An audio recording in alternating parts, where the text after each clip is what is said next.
there's supposed to be a real opposition in this country. It's supposed to be the Republicans and the conservatives. But they have given up that mantle instead to run off to cuckoo land. And leading the charge is, of course, Glenn Beck and some even elected officials like Michelle Bachmann and Newt Gingrich as well.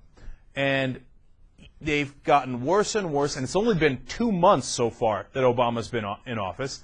And instead of saying, hey, look, here's the problem with the toxic bailout plan, as we do, here's the problem with issues on rights, et cetera, whatever it might be, no. They attack personally. They use names like, first they started with socialists. That didn't resonate very well. They went to communists. People didn't even remember what that was. That didn't work very well, so they switched to fascist, and how they're going to take over all of private industry, but I thought that was communist. They're totally and utterly confused as to what terrible names they should call them.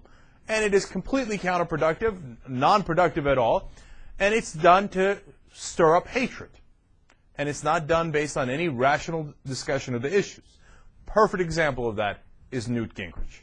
So he goes on air, and Fox News is going to cover this, shocking enough, and says that we're on our way to a dictatorship. Now, I want you to watch it, and then I'm going to remind you of some things that happened during Bush. Let's watch. Tonight, a dictatorship? A power grab? Former Speaker of the House Newt Gingrich says President Obama is making the biggest power grab in American history and moving America towards a dictatorship. I think dictatorial is a strong word, but it may frighteningly be the right word. What the president's doing is in every way possible, he's trying to get around the law and get around the rules by centralizing power without being accountable to anybody. It started in some ways with the stimulus package. The entire bill was written in the House under what is in effect a dictatorship. And let me tell you, she's running the House right now like it's a dictatorship. Nobody gets to offer amendments. Nobody gets to dissent. Nobody gets to have any ideas unless they come from Speaker Pelosi and her cronies. So they're fomenting. Oh, no, you don't understand. You know, what happens in a dictatorship? You're supposed to revolt, right? Americans are for freedom, etc. Now, we had 8 years of Bush consolidating more power in the executive branch than any other president in history. And did Newt Gingrich talk about dictatorships? No. He thought that that was all great. In fact, Newt Gingrich said that we should suspend the First Amendment in certain cases. So he didn't mind grabbing power when the Republicans were in charge, but all of a sudden he's against grabbing power now. By the way, that's a code word. It's a code word for they're going to regulate the financial industry, they're going to regulate the banks, and we don't want them to do that because our friends have gotten rich off of robbing the American people because there's been no regulations.